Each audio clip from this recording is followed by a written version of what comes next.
Vamos lá? Vamos sim. Então, vamos fazer aqui, vou reiterar o meu agradecimento. Boa noite a todos e a todas. E, Rodrigo, seja bem-vindo ao SEDUC da BPI. Para a gente é uma honra tê-lo aqui.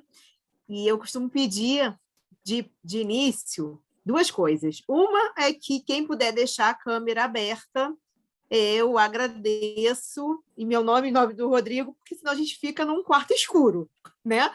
E o segundo, obrigada, Verônica, Eduardo.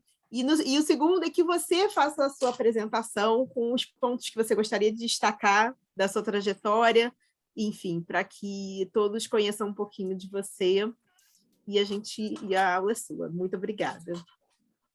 Bom, Renata, obrigado. Boa tarde ainda, né? 5 da tarde. Boa tarde a todos e a todas. É uma honra estar retornando aqui para a BPI. Vocês estão vendo os slides, pessoal? Tá, então beleza. É uma honra estar aqui novamente na BPI. Reitero aí as palavras da Renata, muito importante acho que para qualquer professor, né, Renata? Ter conseguir ver a carinha de vocês. Eu estou com 2 monitores aqui, então eu boto inclusive um monitor aqui na minha direita só com a imagem do Zoom, que eu acho fundamental essa interação, porque senão vira aula para tela preta, né, como eu costumo falar, e isso é o maior pânico que eu tenho, porque, enfim, é muito desagradável a aula sem conseguir ver ninguém. Então, realmente agradeço aí muito a Verônica, Pedro, Vitor, Eduardo e a Renata, claro. Todo mundo que puder abrir a câmera para mim é muito gratificante, mas a gente também entende, né, Renata? Porque em tempos aí de pandemia que infelizmente ainda não acabou, a gente sabe que, enfim, muita coisa foi alterada, muita gente teve problemas de toda sorte, então, eventualmente ali não é possível, a gente compreende também. Mas agradeço aí quem puder prestigiar, vai ser ótimo. Então, já que a Renata solicitou, está aqui a minha qualificação, né? Hoje eu sou advogado, sou estudioso do tema aí há algum tempo, desde 2014, quando eu entrei lá no mestrado da UESC, eu tenho me dedicado quase que exclusivamente ao tema proteção de dados e privacidade. Eu estou batalhando aqui no escritório para me livrar de tudo que não seja relacionado ao tema, mas infelizmente, por uma questão de sobrevivência e alimentar, eu ainda não consegui, mas estou batalhando duro para isso. Hoje faço parte lá da Comissão de Proteção de Dados da OAB, agora estou lá como vice-presidente. Estou na Comissão Federal também, que acabou de ser criada, fui nomeado recentemente. Enfim, dou aula em diversas instituições e estou aqui para aprender com vocês também, gente. Isso aqui não é um monólogo, isso aqui não é uma palestra, isso aqui é um diálogo. Não sei tudo sobre o tema, nunca vou saber, estou sempre curioso, sempre aprendendo e conto com vocês para que vocês possam questionar, contribuir, discordar, né? Então, tudo que vocês puderem aí, eu encorajo ao máximo sempre a participação dos alunos, das alunas. Por favor, me perguntem, ainda mais que eu estou vendo aqui que a gente não tem tanta gente. Isso é bom, por um lado, porque a gente faz uma coisa mais personalizada, né? Então, eu encorajo vocês para ficarem totalmente à vontade. Abre o microfone, fala, grita, fiquem à vontade, mandem no chat também, que eu quero muito a participação de vocês para que a gente possa ter uma aula produtiva, tá bom? E me incumbiram hoje, né, de falar de dados pessoais sensíveis. E aí, antes de eu iniciar aqui essa primeira apresentação, esse primeiro slide, eu queria saber um pouquinho de vocês, gente. Todo mundo aqui tem formação jurídica, ninguém tem formação jurídica. Vocês são de que área, mais ou menos? Vocês são da área de TI? Qual é a formação de vocês? Só para a gente ter uma noção. Vocês podem mandar aí no chat ou falar no microfone, só para eu ter um panorama. A maioria do público, né? Eu trabalho muito com o mundo jurídico, mas, enfim, lá na ESA, por exemplo, onde eu sou coordenador, tem muita gente que não tem formação jurídica também, muito estagiário, estudante. Então, estou vendo aqui... Oi, Renata, pode Desculpa, falar. Rodrigo. Ia deixar eles irem falando, mas como estava todo mundo muito tímido, tem gente da área técnica e tem advogados e, enfim, e estudantes também. Nosso público é bem eclético nesse sentido. Então, bem mix. É muito parecido com a ESA. Lá na Escola Superior de Advocacia, a gente tem um público bem eclético. Pedro converteu para o digital em algum momento, legal. A maioria do pessoal aqui falando de PI, né? Tá ótimo. Trabalho com Patrícia Barbosa, ótimo. Maravilha, gente. Para assistir essa aula de hoje, acho que não tem nenhuma necessidade de ser expert no assunto. Eu tento sempre fazer com a linguagem mais acessível possível e, enfim, se eu falar alguma coisa aí que não fique claro também, me responda. E também a minha última pergunta: vocês tiveram já aula de bases legais, né, na aula passada, pelo que eu vi do calendário, né? Quem que deu essa aula, Renata? Você lembra? Foi o Pedro. É um cara péssimo, cara. Legal, Pedro. Então, assim, ainda mais sendo Pedro que deu a aula, eu acho que vocês já sabem tudo de base legal e a minha aula de hoje vai partir desse pressuposto, tá, Pedro? Então, enfim, vocês já sabem o princípio. Aliás, não sei se é nem curiosidade, mas, enfim, eu não sei de onde, até uma pergunta, Pedro, eu não sei de onde se criou esse nome base legal, né? Eu acho que é muito de inglês, da tradução em inglês, né? Legal basis, né? Que a gente vê. Cara, eu falei isso na minha aula. Bem no comecinho eu falo aqui, total. que a lei não fala de base legal, fala de hipótese, né? Exatamente, é requisito de tratamento de dados pessoais, né? Então, esse nome base legal não está errado falar, mas assim, é um nome que não encontra respaldo na LGPD, né? Na LGPD tem lá um capítulo de requisito de tratamento de dados, se eu não me engano, né? Enfim, base legal não existe, mas acho que a gente importa muito lá de fora, e lá você vê os documentos em inglês, eles usam às vezes legal basis, né? Então, acho que é disso, porque virou um mantra, né? As pessoas só falam, inclusive a ANPD, nos documentos, né? Nas orientações, usa muito essa terminologia também. Mas, enfim. Então, gente, eu acho que para a gente falar de bases legais para tratamento de dados sensíveis, né? A gente tem que começar falando de dado sensível. Acho importante a gente fazer esse recorte em que pese, acredito eu também, que seja viram em algum momento aqui nas aulas introdutórias esse conceito, né? Se não tiverem visto, não tem problema nenhum, a gente vai tratar dele aqui hoje. E eu, como sempre gosto, né, tento trazer casos concretos, eu queria começar falando desse caso de um pastor, né, de um religioso americano, que ele cometeu suicídio em 2015, depois que o nome dele constou de um vazamento ocorrido nos Estados Unidos, né? E aí eu tenho, enfim, eu tenho a absoluta certeza que ninguém aqui nunca ouviu falar no Ashley Madison, mas eu vou trazer aqui para vocês para fins didáticos, né? O que é o tal do Ashley Madison, gente? O Ashley Madison é uma rede social para quem quer ter, né, um affair, um relacionamento extraconjugal. Ou seja, você está num relacionamento e você quer buscar experiências fora disso. E eu não vou julgar quem quer fazer isso. Quem sou eu? Não sou patrulha da vida de ninguém. E esse site aqui tem mais de 40 milhões. Esse número aqui certamente cresce a cada dia, né?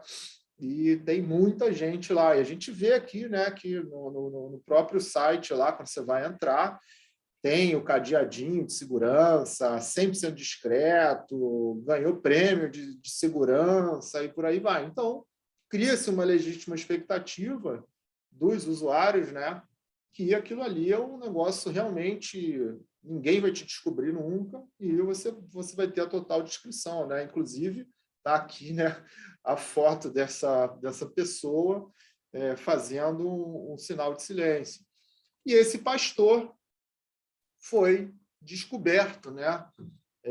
Acabou caindo lá o nome dele na rede e ele cometeu suicídio porque revelou-se um dado sensível daquela pessoa, né? E aqui tem uma estatística de um vazamento anterior do Ashley Madison, que não é esse de 2015, é um anterior, salvo engano, esse é de 2011, me foge um pouco o ano, mas é interessante a gente ver aqui que o número de usuários do Brasil sempre na vanguarda, né? O Brasil sempre no topo de utilização de rede social no mundo, inclusive para redes polêmicas, né, e curiosas como Ashley Madison. Então, gente, que troço é esse de dado sensível, né? A gente sabe que tem a categoria de dados pessoais normais, ordinários, né? Ou dados pessoais, como a própria lei diz, vocês já viram aqui certamente com o Pedro e com outros professores nas aulas anteriores, mas a gente tem lá no inciso 2 da LGPD, no artigo 5º, os famosos dados sensíveis, né?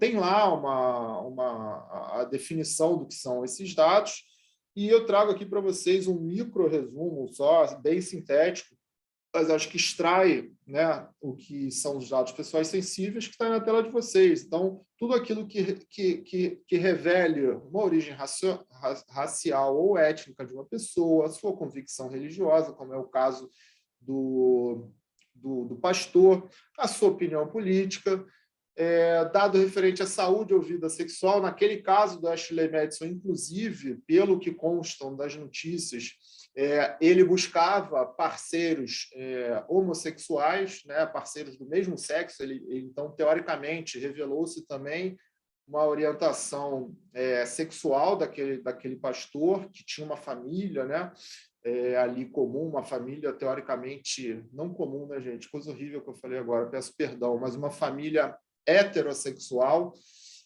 Mais uma vez, desculpa aí pelo equívoco, mas, enfim, uma família que até pouco tempo e que muita gente ainda defende como família tradicional, né? Mas, enfim, e também dado genético ou biométrico. Todas essas questões que estão elencadas no artigo 5º, inciso 2, são os considerados dados pessoais sensíveis, e a gente não pode esquecer, né? Não estou trazendo novidade aqui, que houve uma recente emenda constitucional alçando os dados pessoais a direito fundamental na nossa Constituição e, evidentemente, é óbvio, né, que contemplam aí também os dados pessoais sensíveis. E, gente, por que tem lá os requisitos? Tem um artigo, o artigo 11, especificamente com os requisitos, as famosas bases legais de tratamento para dado sensível, né? Por que tem uma categoria separada para dado sensível? Por que tem uma série de questões e muita doutrina, muito debate sobre essa categoria especial de dados pessoais de natureza sensível, né? Porque eles têm, esse tipo de dado tem uma possibilidade, né, de utilização discriminatória ou lesiva muito maior. Quando você está diante de dado pessoal, por exemplo, de orientação sexual, existem países que é crime capital, pena capital. No Irã, se eu não me engano, o homossexualismo é punido com a morte, né? Não tenho certeza se no Irã, mas existem diversos países, né? A Arábia Saudita não se admite homossexualismo, né? Institucionalmente, legalmente, é proibido, com penas que muitas vezes permitem, né, ceifar a vida daquela pessoa que se declara homossexual. Religião também, né? A gente vê quantos países aí e territórios no mundo onde se perseguem, se cria até campos de concentração. Na China, por exemplo, tem campos de concentração de outras etnias e religiões que não são aquelas autorizadas ou recomendadas, referendadas pelo Partido Comunista Chinês. e por aí vai. Então, esses tipos de dados que estão lá elencados como dados sensíveis, eles revelam realmente um potencial discriminatório de causar dano com risco muito maior do que dados pessoais normais, ordinários. Isso via de regra, né, gente? Vai sempre ter um caso concreto que vai nos fazer contradizer essa minha afirmação. Mas, via de regra, esses dados pessoais sensíveis, eles têm esse potencial danoso, lesivo, discriminatório mais elevado. Por isso, a LGPD traz uma camada de proteção adicional nas atividades de tratamento de dados pessoais sensíveis. E quem diz isso não é o Rodrigo, quem diz isso é o Danilo Doneda, que eu, pelo menos, não tenho dúvida, é a maior autoridade brasileira e uma das maiores do mundo sobre o tema, né? Danilo, para quem não sabe, trabalhou com Stefano Rodotà na Itália. Danilo foi consultor legislativo do Congresso Brasileiro para escrever, a grosso modo, a LGPD. E por aí vai. Enfim, Danilo, hoje, para mim, é a maior referência brasileira sobre o tema. E sempre que eu posso, eu busco os ensinamentos do professor Danilo. Opa, peraí, gente, fiz uma besteira aqui com a tela. Temos uma grande discussão, pessoal, que, a meu ver, a gente não deve perder muito tempo, porque essa discussão ela vai ser, em algum momento, respondida pela nossa autoridade ou até pelo Poder Judiciário, se o rol escrito lá no artigo 5º, inciso 2, é um rol taxativo ou um rol exemplificativo. O que quer dizer isso, pessoal?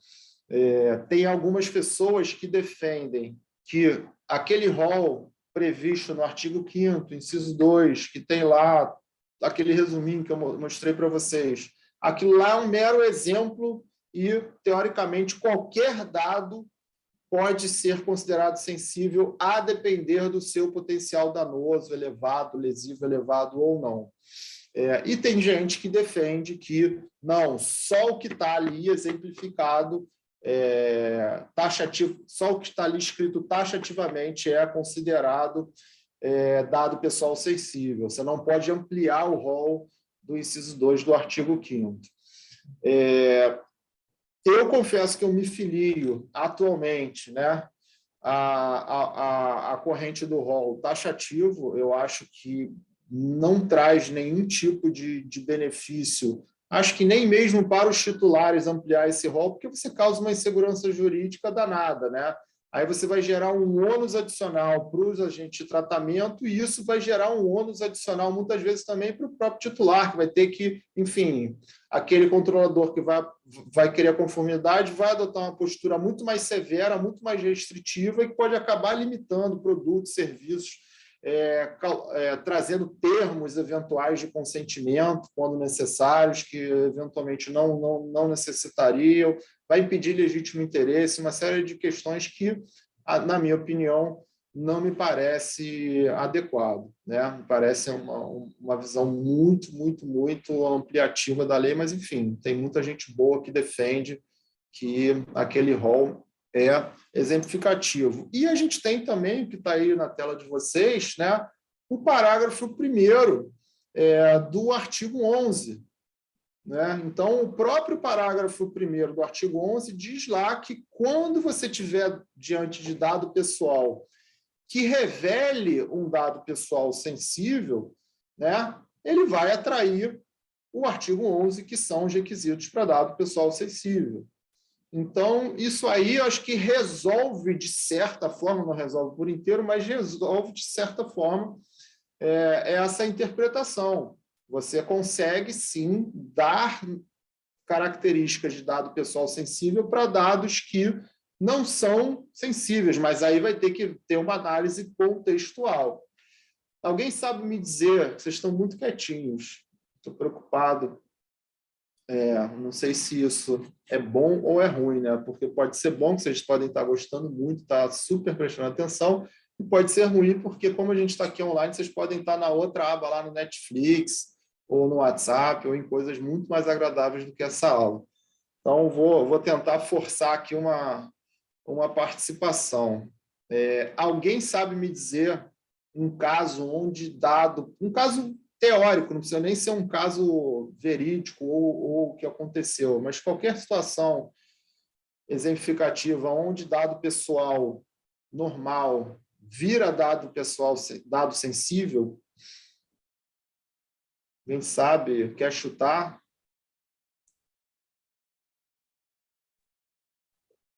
Oi, boa noite, meu caro.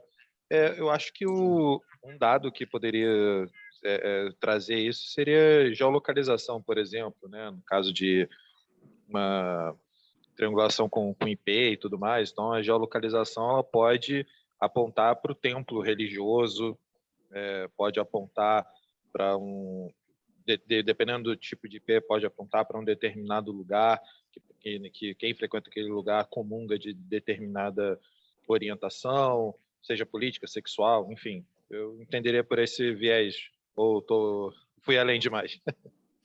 Não, você está certíssimo. Inclusive, o exemplo que eu ia dar era do Uber. Então, João, obrigado. Você está certo e é exatamente isso. Então, vamos supor que o Uber vai lá analisar o dado pessoal do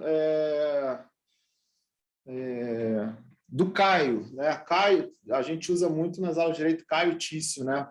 Então, tem lá o Caio e Tício, e o Caio, todo domingo, ele pede um Uber da casa dele, que ele cadastrou como casa no Uber. Se você quiser, você cadastra casa, trabalho. Então, o Uber sabe que ali é a casa dele, porque ele cadastrou voluntariamente ali a casa.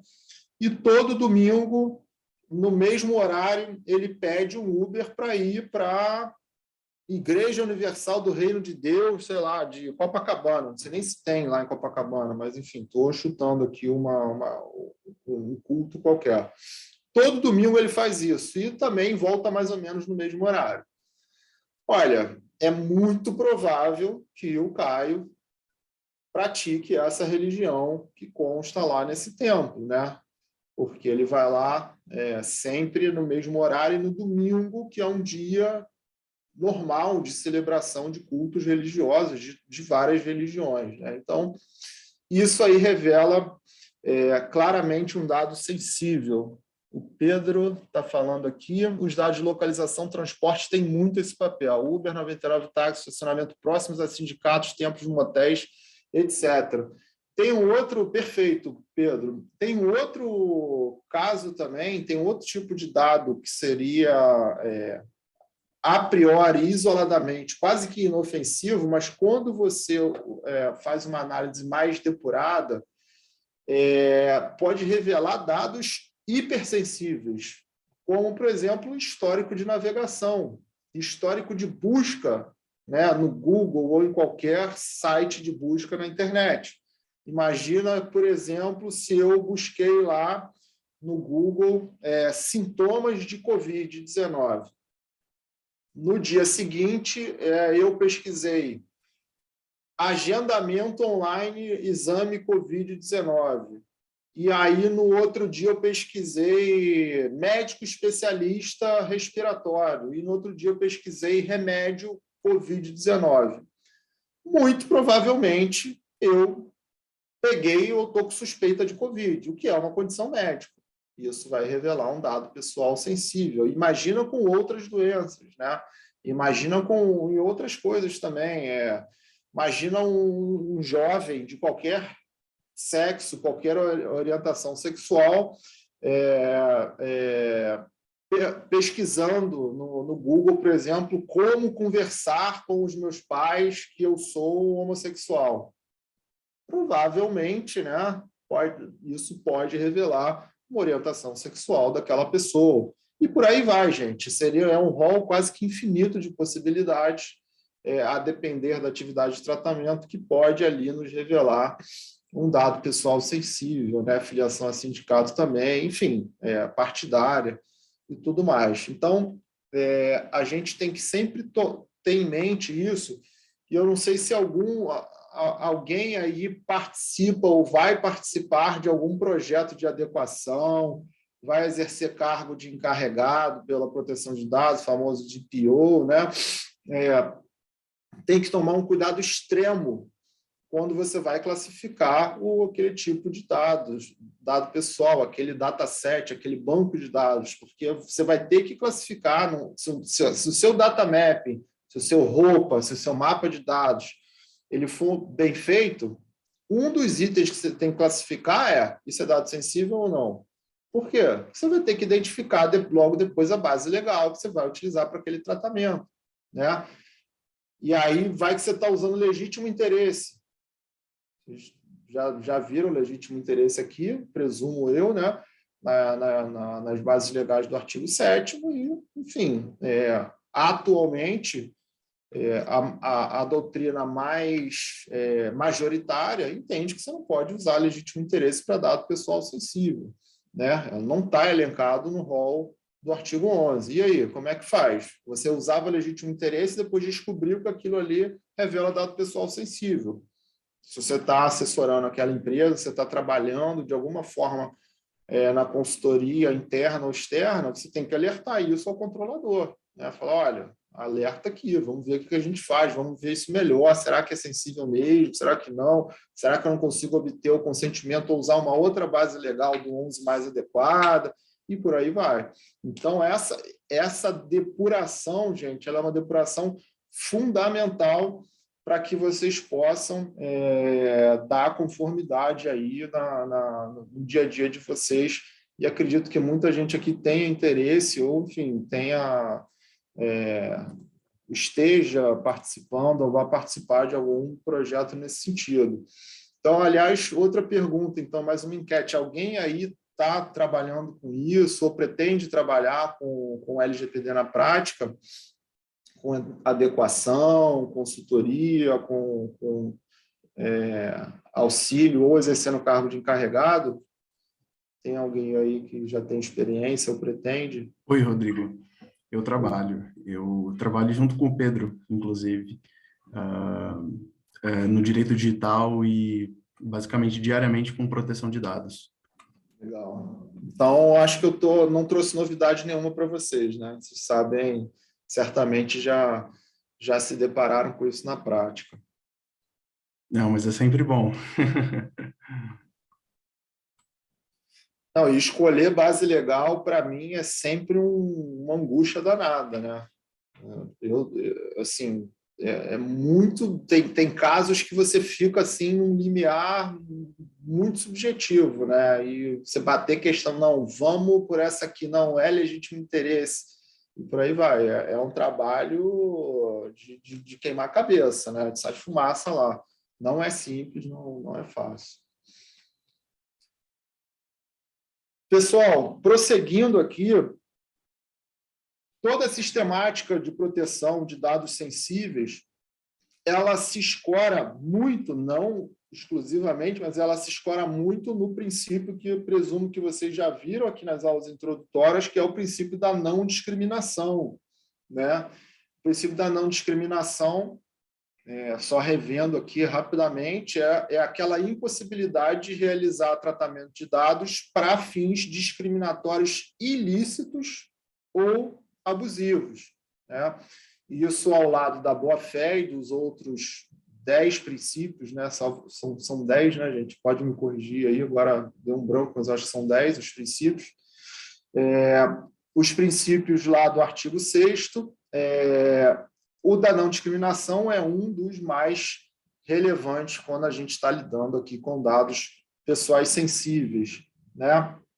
E nós temos, inclusive, lá no parágrafo 5º, uma vedação expressa, né? Isso aí foi um artigo do tipo jabuticaba, uma coisa muito... jabuticaba, gente, aquela coisa de brasileiro agora também... jabuti, como é que a gente fala agora me deu branco na expressão junto com o número de princípios. Alguém me corrige aí, como é que a gente fala? Eu uso goiaba, mas você usou jabuticaba, tá tudo bem. Quando a gente fala, é muito comum no direito falar que colocou uma coisa muito brasileira, como é que é? Pedro, me ajuda. Jabuticaba. É jabuticaba, né? Então. É tipo a frutinha que só tem no Brasil. O pessoal inventou um negócio que... A Renata usa goiaba, mas, enfim, é jabuticaba. Então, é isso mesmo. Esse aí é junto lá com o inciso 10 do artigo 7º, né, que traz lá a proteção ao crédito, que foi uma jabuticaba brasileira, que não tem, por exemplo, no GDPR. A gente tem uma vedação na LGPD, as operadoras de plano de saúde, né? Só que muita gente lê esse parágrafo 5º e acha que não pode mais tratar dados para fazer cálculo de risco e tudo mais. Na verdade, não é isso, né? O que a LGPD quis fazer é impedir a discriminação ilícita, né? E a gente tem até uma lei dos planos de saúde, lá no artigo 14, que fala, olha, você não pode impedir aquela pessoa de falar, não vou te prestar seguro-saúde, assistência à saúde, até porque isso é um bem, questão de vida ou morte, né? Você não pode impedir. Agora, evidentemente que é admitido, inclusive o Supremo Tribunal Federal já se manifestou nesse sentido, você pode discriminar licitamente. Olha, eu tenho 41 anos, o meu filho mais novo tem 2 anos. Será que é razoável que o meu filho mais novo, que graças ao bom Deus não tem nenhuma condição de saúde, está plenamente saudável, e eu também com 41, que graças a Deus não tenho nada grave, será que o risco dele é igual ao meu? Evidentemente que não. O meu risco é muito maior do que uma criança de 2 anos, via de regra, né? Então, vai haver uma discriminação lícita, eu vou pagar mais do que ele. A minha mãe, que é muito mais velha do que eu, ela também vai pagar muito mais do que eu, porque o risco, aliás, ela estava internada até ontem, graças a Deus, graças a Deus, recebeu alta, está tudo bem, foi só um susto, está tudo bem. Então, enfim, o risco de uma pessoa mais velha é um risco maior. Então, essa pessoa vai sofrer uma discriminação lícita, ela vai pagar mais. Agora, ela não vai poder sofrer uma discriminação ilícita no sentido de minha mãe vai fazer 70 anos, o plano de saúde vai falar, olha, não quero mais você aqui, saia. Nem que você me pague 20 mil reais, não quero mais. Isso não pode acontecer, né? Então, essa discriminação que é proibida nos princípios e em alguns artigos específicos, como esse que está destacado para vocês, é uma vedação de discriminação ilícita, como, por exemplo, esse caso do Facebook, né, que foi mundialmente noticiado. Inclusive, o próprio Facebook falou que isso era um erro inaceitável, né, uma atitude que aí a gente tem que reconhecer que foi uma atitude correta na resposta ao problema, né, não que eles tenham acertado, e, aliás, o Facebook, ultimamente, acho que tem errado mais do que acertado, mas, enfim, nesse caso aí, a resposta, pelo menos, foi ética, correta, foi, não, realmente isso é um erro inaceitável, vamos rever. Então, um algoritmo de inteligência artificial do Facebook, que reconhecia vídeos, enfim, ele dava mais ou menos, tinha um vídeo de gato, ele falava, não, isso aqui é vídeo de gato, tinha vídeo de avião, isso aqui é vídeo de avião. E aí, quando aparecia um homem negro, ele falava que era primata, né? Então, enfim, houve um erro gravíssimo ali, e isso pode revelar um tratamento de dados discriminatório, né? Lesivo, né? Imagina uma pessoa identificada, um titular lá de dados, ele posta um vídeo e automaticamente lá na rede social dele aparece, esse vídeo aqui tem um primata aqui nesse vídeo. Isso, evidentemente, pode causar um dano àquela pessoa e tem que ser observado pelos agentes de tratamento, né? Tem esse artigo também aí da Universidade de Stanford, de 2018, que fez testes com pessoas e com um algoritmo que estava treinado. Eles usaram 35.326 imagens. E eles sabiam dessas imagens a orientação sexual dessas pessoas que informaram. E o algoritmo foi mais preciso, né, em detectar a orientação sexual dessas pessoas do que os humanos, que olhavam a foto e falavam, não, eu acho que essa pessoa é homo ou hétero, enfim, qualquer orientação sexual, que eu acho que homo e hétero não é um rol taxativo, né? Existem outras orientações aí que podem ser aceitas. Então, enfim, isso tudo para dizer, gente, que o tratamento de dados, seja ele feito por humanos, seja ele feito por algoritmos, né? Ele pode ter um alto potencial discriminatório, especialmente quando a gente estiver diante de dados sensíveis, como, no caso, a orientação sexual, como, no caso anterior, dado relativo à saúde, né, daquela pessoa. Então, isso é muito importante que se tenha mecanismos de controle, como, por exemplo, o LGPD, né, que assegura uma série de direitos, princípios de tratamento, para tentar, de alguma forma, evitar atos contrários ao direito. Eu trago aqui para vocês uma lei de Portugal, que eu tive lá em Portugal agora no mês passado, num congresso, inclusive falei sobre essa lei lá. É uma lei recentíssima, que entrou em vigor esse ano, que ela teve um período de vacatio legis, que é muito interessante. Ela tem uma lógica, ela é uma lei para planos de saúde, né? E ela tem uma lógica muito de proteção de dados. Ela é uma lei para empresas de seguro, não só de saúde, né? Então, o que essa lei fala? A lei fala que se você teve determinada condição de saúde, vamos supor, você teve lá um câncer, e você se curou desse câncer, fez todo o tratamento, fez químio, rádio, enfim, o tratamento adequado para o seu caso, e você foi diagnosticado curado, né? Pode ser que isso aconteça com qualquer doença, né? Você estava lá curado daquela situação, ou você mitigou bastante aquilo. Então, aquela situação não pode ser utilizada para práticas discriminatórias. Inclusive, você pode exercer o seu direito ao esquecimento, pedindo para que ela seja deletada, eventualmente, daquele controlador que trata de seguro. Então, isso aí demonstra, né, uma preocupação com as práticas discriminatórias, uma vez que, se você já teve uma doença, aquele agente de tratamento vai arquivar aquela informação, nunca mais vai esquecer dela e pode aplicar um preço elevado para aquela pessoa que, eventualmente, já está curada, né? Ou que tem um risco mínimo. Era uma condição grave, mas, em razão de um tratamento, ele reduziu aquilo ali ao risco baixo, né? Mitigou bastante. Então, é relevante a gente ver essa lógica de não discriminação, especialmente para dados sensíveis, aí, não só em legislação de proteção de dados, mas em outras leis, como esse caso de Portugal. Tem um outro caso também que pode revelar dado sensível, que a gente aplica aquela lógica lá do parágrafo 1º do artigo 11, que são os protestos políticos, né? Vocês sabem que em Hong Kong, eu acho que foi no ano passado, no ano retrasado, que tiveram aqueles protestos bem fortes lá em Hong Kong, que também teve uma repressão violentíssima, né?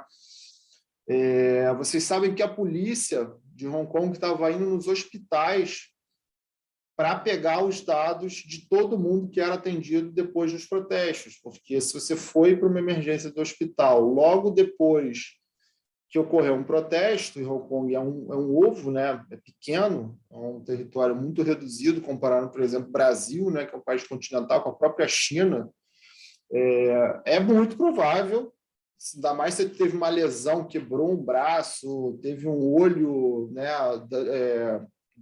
lesionado, provavelmente você estava ali sendo reprimido naquele protesto e você faz parte de uma orientação política contrária ao governo, né? E uma outra coisa também relativa a isso é que agora tem guia de como ir para protesto, porque o que todo mundo que vai para protesto faz? Liga o celular, faz live, tira foto, faz vídeo, né? E se você mora num local autoritário ou se você tem medo de eventual perseguição no futuro, o mais recomendado é bota o seu celular no modo avião. Jamais ligue o seu celular com nenhum tipo de conexão, georreferenciamento, porque de alguma forma, vai ser possível identificar que você participou daquele protesto político, e isso pode revelar um dado sensível seu, né? Então, tem guias hoje, como esse da Wired, né, de maio do ano passado, de como protestar na era da vigilância. Então, reflitam sobre isso, ainda mais agora que a gente está caminhando aí, né, para uma eleição presidencial altamente polarizada, talvez e aqui, gente, sem ir para nenhuma linha, tá? Eu, como professor, sou apartidário, não vou jamais proteger ou criticar um ou outro candidato, mas essa nossa eleição vai ser uma eleição altamente polarizada, isso é um fato, né? E que pode gerar toda sorte aí de problemas políticos e sociais para o Brasil. Então, pensem nisso, se vocês quiserem ter a privacidade de vocês resguardada quando vocês forem no protesto, vale a pena refletir e tomar decisão. Não quer tudo exposto, está tudo certo. Mas fiquem cientes que esses dados revelarão muito sobre você. E feita essa super introdução aqui, que a gente perdeu não, né? Que nos tomou aqui quase 50 minutos, a gente parte rapidamente aqui para a análise das bases legais propriamente ditas. E, como eu disse, né, vocês aí já estão craque em bases legais com a aula passada, e a gente vai ver que as nossas bases, lá do artigo 11, elas são muito similares à do artigo 5º, evidentemente com adaptações, né? A primeira similaridade que a gente observa é com base no consentimento, né? Então, a gente observa um ponto de similaridade. O consentimento é uma base legal viável para dados pessoais ordinários, normais e dados sensíveis. A partir daí, a gente começa a ver diferenças, né? Primeira delas, a gente tem um consentimento qualificado para dados pessoais sensíveis, né? Então, a gente vê aqui, por exemplo, existe no artigo 11, lá no inciso 1, para finalidades específicas, né? E aqui a gente vê para uma finalidade determinada. Então, a gente vê, por exemplo, que há um reforço do consentimento, do princípio da finalidade, que ele se aplica para qualquer base legal, mas quando a gente aplica para consentimento, né, existe um reforço desse princípio, que é importante, porque justamente você está consentindo com uma finalidade específica, né? E a gente vê aqui a forma que ele se dá de maneira específica e destacada. Então, o consentimento para dados sensíveis, ele é mais qualificado, ele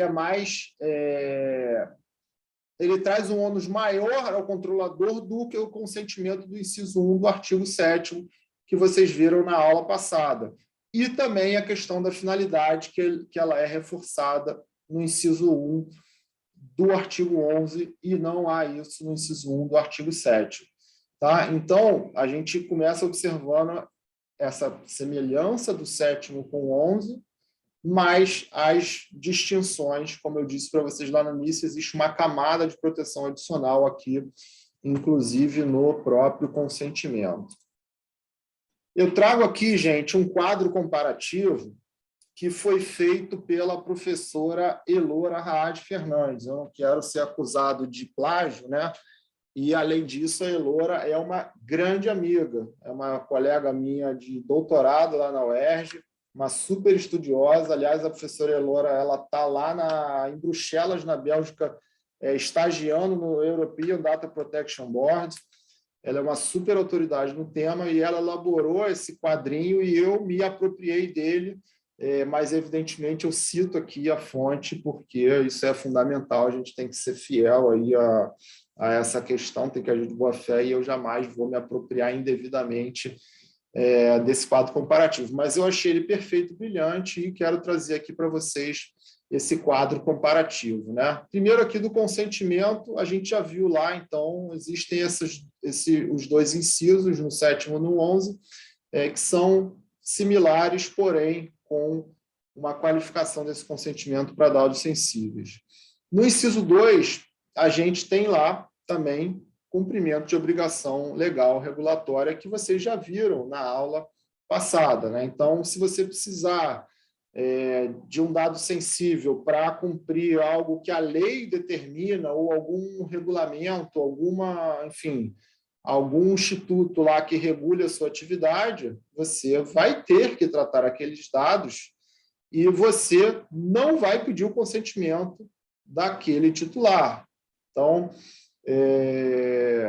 a gente vê muitos casos aí até hoje que alguns agentes de tratamento não se deram conta que você não precisa do consentimento titular quando você tiver uma obrigação legal para tratar aqueles dados.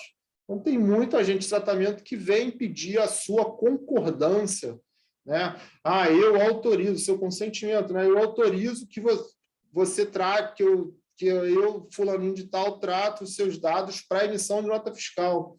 Isso aconteceu comigo uma vez, enfim, determinado prestador de serviço, e eu, como todo chato, né, que estudo o tema, quis lá mostrar alguma coisa, e falei, vem cá, e se eu não concordar aqui, como é que você vai fazer? Como é que você vai emitir essa nota fiscal?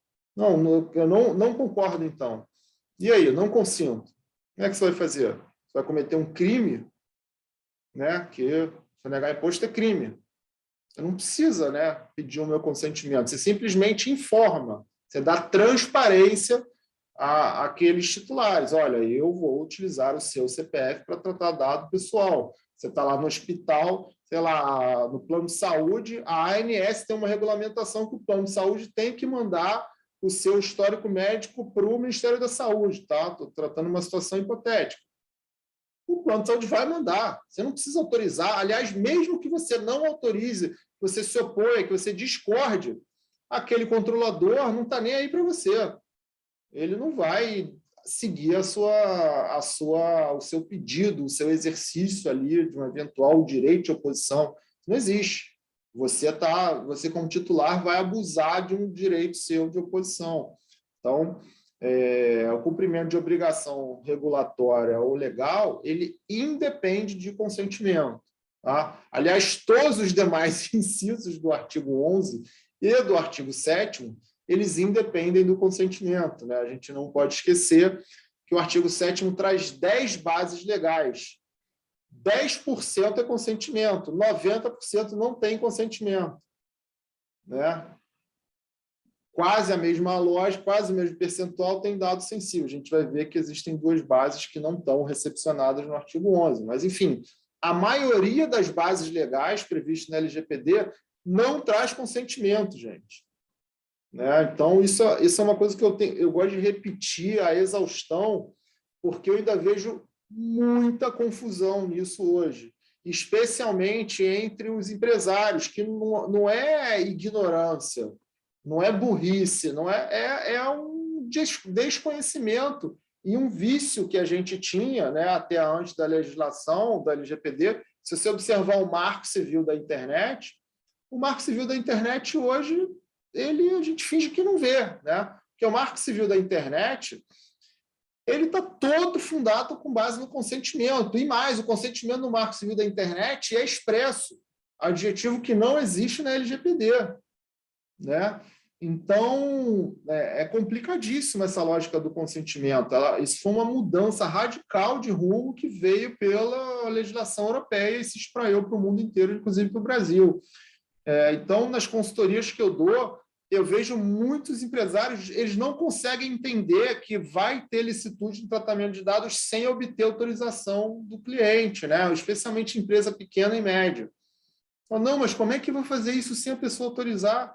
Você vai fazer por causa do cumprimento legal, por causa de um contrato e por aí vai, né? Então, vamos fugir desse raciocínio que vigorava até pouco tempo atrás, de tudo tem que ter autorização. Não, O consentimento, ele muitas vezes vai se mostrar adequado quando ele for necessário, mas em muitas vezes você não vai precisar obtê-lo, tá? E o consentimento, vocês certamente viram isso aqui, é uma base legal que está cada vez mais em desuso e muito complicada, porque o consentimento é uma via de mão dupla, né? O consentimento é revogável.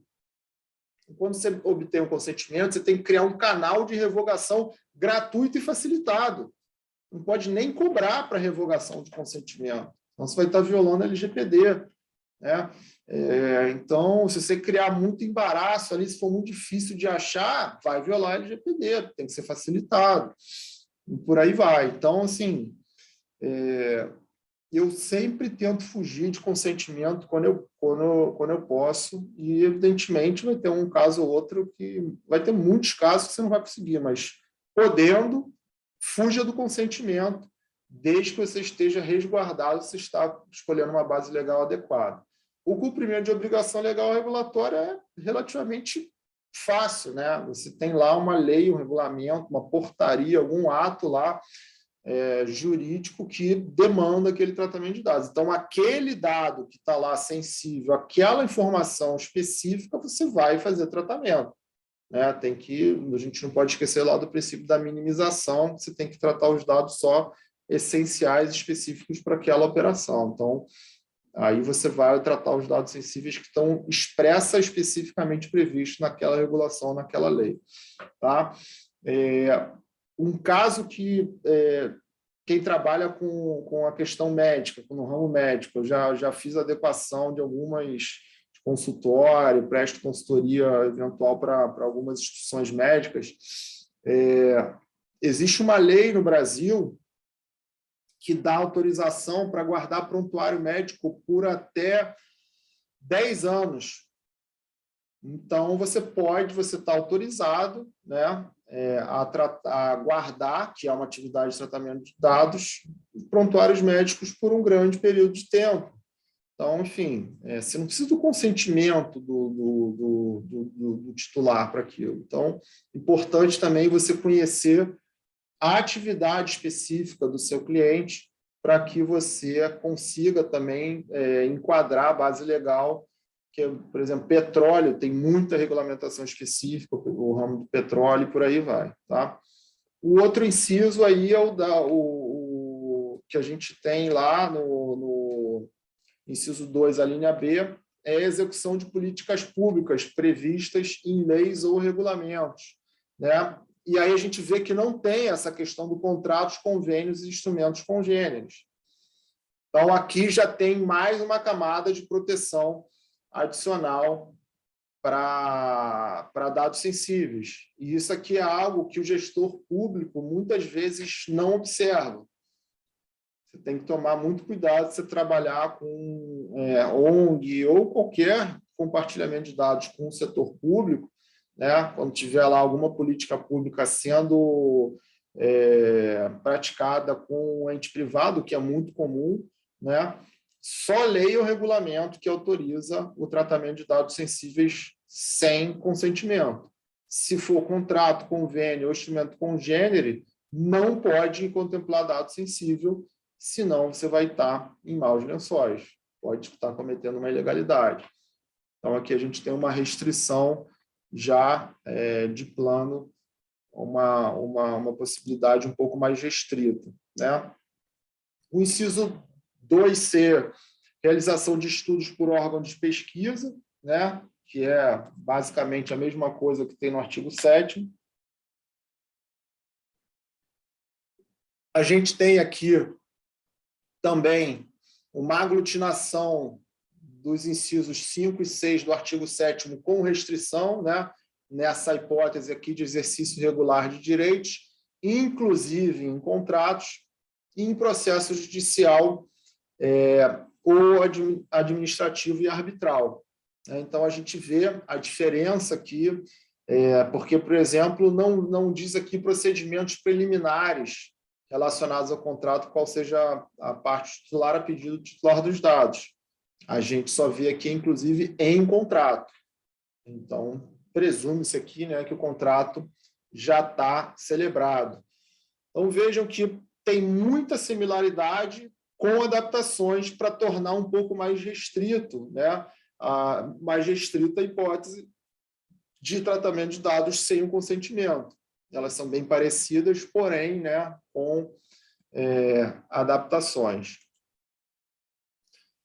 Proteção à vida ou à incolumidade física, né, e tutela da saúde são basicamente a mesma coisa, e faz sentido que seja assim, né, porque dado sensível muitas vezes vai ser relacionado, especialmente as questões de saúde, né, serão relacionadas para a tutela da saúde, óbvio, né, e proteção à vida e incolumidade também, inclusive de terceiro, vai depender do caso concreto.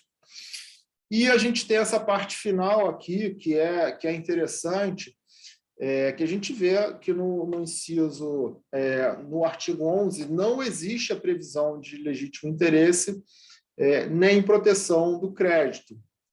Mas a gente tem lá quase que um legítimo interesse restrito, né? A gente tem um legítimo interesse, porque se você observar aqui, resguardados os direitos mencionados no artigo 9º dessa lei, e exceto nos casos de prevalecerem os direitos e liberdades fundamentais que exijam a proteção de dados, essa terminologia, essa expressão final é idêntica à expressão dos interesses legítimos. Mas os interesses legítimos, eles são extremamente abrangentes. Pode ser qualquer interesse, desde que ele seja legítimo e desde que não prevaleçam os direitos e liberdades fundamentais, né? Aquele famoso teste de ponderação, aí vai ter lá o LIA, vai ter o relatório de impacto, enfim, vai ter um instrumento para tentar verificar, no caso concreto, se o interesse é legítimo e se ele prevalece sobre os direitos e liberdades fundamentais. Mas, nesse caso aqui, tem uma finalidade travada. Teoricamente, esse interesse legítimo, né, ele está provisionado aqui, que seria prevenção à fraude e à segurança dos titulares no processo de identificação e autenticação em cadastro sistema eletrônico. Ou seja, se não for um sistema eletrônico, não pode. Se não for um processo de identificação e autenticação nesse sistema, não pode. E se não for para garantir a prevenção à fraude e à segurança, também não pode. Né? Então, a gente vê uma série de premissas e requisitos muito travados, né? muito restritos, para não abrir o leque extremamente amplo dos interesses legítimos. Né? Então, o que a doutrina costuma falar, gente? A doutrina costuma falar, majoritariamente, que não se admite legítimo interesse para dado sensível, justamente porque o legislador já fez o teste de ponderação. Então, aquele teste de ponderação que você faz no artigo 7º para dados pessoais normais, você pode, muitas vezes, né, e não é incomum, no teste de ponderação falar, realmente não passa no teste de ponderação, porque vão prevalecer os direitos e liberdades fundamentais do titular. Então, eu não vou mais para o legítimo interesse, vou lá obter o consentimento dos titulares. Melou meu legítimo interesse. Aqui, né, nesse inciso, no artigo 11, o legislador já fez a ponderação, falou, a dado sensível vai prevalecer o direito e liberdade fundamental. Você não vai ter um interesse, você pode até ter um interesse legítimo, mas ele não vai prevalecer, porque aqui a gente tem um potencial danoso, né, discriminatório elevado, e eu já fiz essa ponderação a priori, e eu não quero que você prossiga. Então, eu, particularmente, sou um crítico dessa posição, eu acho absurda essa posição do legislador, né? Inclusive, no GDPR não há essa vedação, o GDPR permite a utilização de dados sensíveis, né, para legítimo interesse. Então, assim, por que na Europa a gente permite e no Brasil não permite, sendo que o sistema europeu é muito mais protetivo, né? O GDPR é muito mais compreensivo do que a LGPD, né? Não faz muito sentido para mim, e, inclusive, a minha tese de doutorado é sobre legítimo interesse. Eu pretendo, inclusive, fazer um projeto de lei para tentar alterar isso. enfim, aquele maluco cientista visionário, né? Nunca vão passar o meu projeto de lei, provavelmente, né? Nunca vai virar nem um projeto, quanto menos lei, mas eu quero fazer isso por questão de convicção, porque eu acho que isso aqui a gente tem, inclusive para criança, gente. Eu sou DPO hoje de um colégio bilíngue. Tem vários casos que eu acho que teria legítimo interesse tranquilo, que não há nenhum tipo de risco elevado. Tem risco, sempre vai ter. Qualquer atividade de tratamento tem risco. Mas, assim, o potencial danoso daquela atividade ali é baixíssimo. Você tem diversas medidas de mitigação e o interesse do controlador é super legítimo e vai beneficiar, inclusive, os titulares. Então, acho que vale essa reflexão, ser uma posição minha, altamente criticável, até porque ela é contra a legem, então eu não aplico isso na prática, porque eu estaria agindo com má prática, como consultor jurídico, como DPO, né? Mas eu acho que é absurda essa vedação a priori. Eu acho que tem mecanismos de você conseguir controlar isso, estabelecendo obrigatoriedade clara de realizar um relatório, um LIA, né, o Legitimate Interest Assessment. Enfim, existem medidas de mitigação possíveis e que vão beneficiar a sociedade e o titular. Aliás, gente, eu não sei se o professor Pedro passou para vocês algum professor, até porque isso é algo que oficialmente ainda não está nem publicado, mas a gente teve as jornadas de direito civil no STJ na semana passada, e eu participei lá da Comissão de Direito Digital, e nós aprovamos 2 enunciados sobre legítimo interesse, um deles, inclusive, de minha autoria, né, falando que o terceiro, que está lá nos legítimos interesses do inciso 9º do artigo 7º, ele não precisa ser uma pessoa física ou jurídica identificada, ele pode ser a sociedade, pode ser a coletividade, né?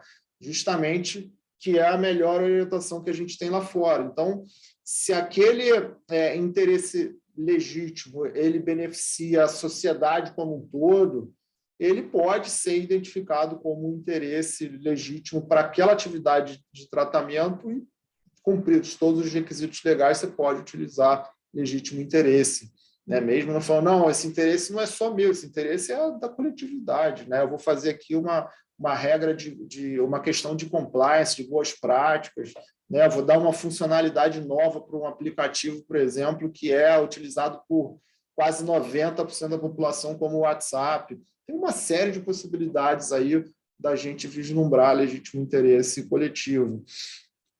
Enfim, tudo isso para dizer que tem novos enunciados aí de legítimo interesse, mas eles não foram nem publicados oficialmente. Se vocês quiserem, depois eu tenho isso tudo sistematizado, posso mandar para vocês todos os enunciados de direito civil, inclusive de todas as outras comissões, não só de direito digital. Eu fiz lá um apanhado, publiquei, aliás, está no meu LinkedIn, se vocês procurarem lá o meu perfil no LinkedIn, vocês vão achar, publiquei o PDF lá. Mas, enfim, gente, esse desabafo todo só para falar que eu não concordo com a vedação do legítimo interesse para dados sensíveis. Acho que é uma medida infeliz do nosso legislador, mas, enfim, eu sou um grande fã da LGPD. Acho que é uma lei com saldo final muito positivo, né? Ela tem problemas, tem erros, enfim, como toda lei, não é perfeita, mas eu acho que o saldo final dela é muito positivo. E, gente, era isso que eu tinha a falar para vocês. Vocês estão muito quietinhos hoje. Eu sempre preparo a aula com margem para ter participação, o pessoal poder debater, o pessoal poder perguntar. Então, enfim, a gente terminou bem mais cedo do que o planejado, e eu estou aqui à disposição de vocês. Se vocês quiserem alguma pergunta, alguma dúvida, alguma crítica, qualquer coisa, estou 100% aqui aberto para também aprender um pouco com vocês. Rodrigo, eu vou abrir o debate, então, porque por favor. Acho que as nossas aulas conversaram em vários pontos. Questão da nomenclatura de bases legais, eu também Me bato bastante com isso, eu prefiro o termo hipótese, que é o que consta do caput. Também falei um pouquinho do histórico, da importância do consentimento, porque o consentimento virou essa marca tão... Todo mundo pensa em LGPD, pensa em consentimento, então foi algo que eu também trouxe na aula. Mas eu queria fazer uma pergunta que eu acho que é a junção das nossas aulas. Qual que é a tua opinião sobre um tratamento que envolva dados pessoais e dados pessoais sensíveis? Você atribui duas bases legais, uma para os pessoais e uma para os sensíveis, ou você atribui uma só? Ótima pergunta, Pedro. Você diz o mesmo banco de dados contendo dados pessoais normais e sensíveis? Uma operação de tratamento, por exemplo, uma clínica médica, ou um consultório de odontologia enviando aquele aviso que deu 6 meses da última consulta, você tem que ir lá fazer uma limpeza. O seu número de telefone, o seu nome são dados pessoais. A data da sua última consulta odontológica é um dado pessoal sensível. Nessa operação, você vê necessidade de, no registro de operações de tratamento, indicar apenas a base legal para o tratamento dos dados sensíveis ou também para o tratamento dos dados pessoais? Olha, nessa operação de dados, eu indicaria, eu costumo e penso que é só o de dado pessoal sensível, mas eu acho que não tem uma resposta certa para essa pergunta. Eu acho que ambas as possibilidades são viáveis. Mas como, nesse caso, aí, a operação de tratamento é única, né? Então, assim, a operação de tratamento é contactar o paciente, no seu caso, né? Contactar o paciente da sua necessidade de voltar ao consultório. Como a gente está nessa operação de tratamento, diante de um dado pessoal sensível, em conjunto com outros dados que não são sensíveis, eu acho que a base legal atrai necessariamente o artigo 11 para essa operação. Agora, indo além da sua pergunta, que é muito boa, e eu estou aqui refletindo sobre ela, muito interessante. No banco de dados da dentista ou do médico, por exemplo, sistema de gestão de consultório de hospital, se o sistema for bem feito, você pode segmentar o acesso àquele sistema. Então, por exemplo, você pode botar que a recepcionista não vai ter acesso a nenhum documento médico daquele paciente. Então, pode ser que determinadas operações de tratamento dentro daquele consultório, em que PES estão tratando de pacientes, não tenham dados sensíveis. Então, por exemplo, a médica ou a dentista ligou para a sua recepcionista e falou: fulana, preciso do telefone do Rodrigo, porque eu perdi a minha agenda aqui no celular e eu tenho que ligar para ele para tratar de um assunto com ele. Essa operação de tratamento, quando a fulana enviar para a médica, penso eu que não é artigo 11. Penso eu que essa operação é artigo 7. Então, existe possibilidade de que pese você estar ali num ambiente que quase todas as operações sejam de dado sensível, algumas não vão ter dado sensível e não vão atrair o 11.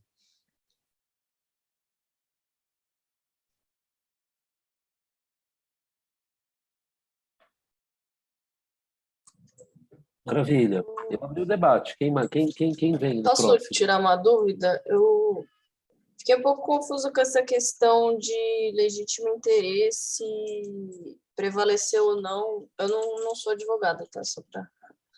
Se você puder dar um exemplo para esclarecer um pouco mais da diferença do artigo 7 para o 11.